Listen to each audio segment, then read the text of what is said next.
ഒരുപാട് വലിയ വലിയ ആരോപണങ്ങൾ അള്ളാഹുവിന്റെ പരിശുദ്ധമായ ദീനിനെതിരെ നടന്നുകൊണ്ടിരിക്കുന്ന ഒരു സാഹചര്യത്തിലാണ് നമ്മൾ ജീവിക്കുന്നത്.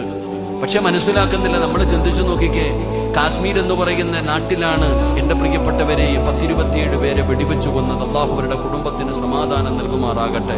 10-27 പേരെ വെടിവെച്ചു കൊന്നു. എടോ, ആ വെടിവെച്ചു കൊന്നവൻ, ഈ തീവ്രവാദികൾ എന്ന് പറയുന്നവർക്ക് മതമൊന്നുമില്ല. അവൻ ഒരു മതവുമില്ല.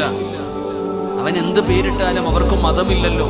അവർക്ക് മതത്തെക്കുറിച്ചുള്ള അറിവും ബോധവും ഇല്ലല്ലോ. ഉണ്ടായിരുന്നെങ്കിൽ അവർ ഈ പണിക്ക് നിൽക്കില്ലല്ലോ.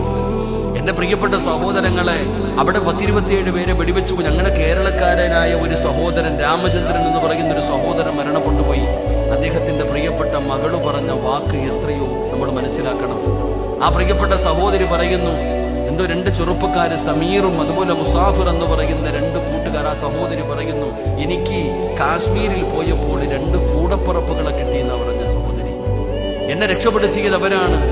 എനിക്ക് 2 കൂടപ്പിറപ്പുകളെ, 2 സഹോദരങ്ങളെ എനിക്ക് കാശ്മീരിൽ നിന്ന് കിട്ടിയെന്ന് മരണപ്പെട്ടു പോയ കുട്ടിയുടെ മക്കളല്ല, അവരുടെ അച്ഛൻ മരണപ്പെട്ടു പോയി. മകളാ പറയുന്നത്. പള്ളിയുടെ മിനാരങ്ങളിലൂടെ വിളിച്ചു പറഞ്ഞു അപകടങ്ങൾ ഉണ്ടായതിനെ കുറിച്ച്. എന്റെ പ്രിയപ്പെട്ടവരെ രക്ഷപ്പെടുത്താൻ ചാടി വീണ് ഷഹീദായി പോയതൊരു മുസ്ലിം ചെറുപ്പക്കാരനാണ്. ആ കാശ്മീരികളാണ് ഇവരെ രക്ഷപ്പെടുത്താൻ ഒരുപാട് കഷ്ടപ്പെടുകയും പരിശ്രമിക്കുകയും ചെയ്തത് എന്ന് എന്റെ പ്രിയപ്പെട്ടവരെ എല്ലാവർക്കും അറിയുന്ന ഒരു സത്യമാണ്. പക്ഷെ അതൊന്നും ഇവിടെ ആരും പരിഗണിക്കുന്നില്ല. എന്റെ പ്രിയപ്പെട്ടവരെ, കുറച്ചാൾക്കാർ, എല്ലാവരുമില്ല, കുറച്ചാൾക്കാർക്ക് ഈ സമുദായത്തോട്, ഈ മതത്തിനോട് വല്ലാത്ത വെറുപ്പും വിദ്വേഷവും. എന്റെ പ്രിയപ്പെട്ടവരെ, അതിനുള്ള പ്രവർത്തനങ്ങൾ നടന്നുകൊണ്ടിരിക്കുന്നു. അള്ളാഹു ഈ ഉമ്മത്തിന് ഇസ്സത്ത് നൽകി അനുഗ്രഹിക്കുമാറാകട്ടെ.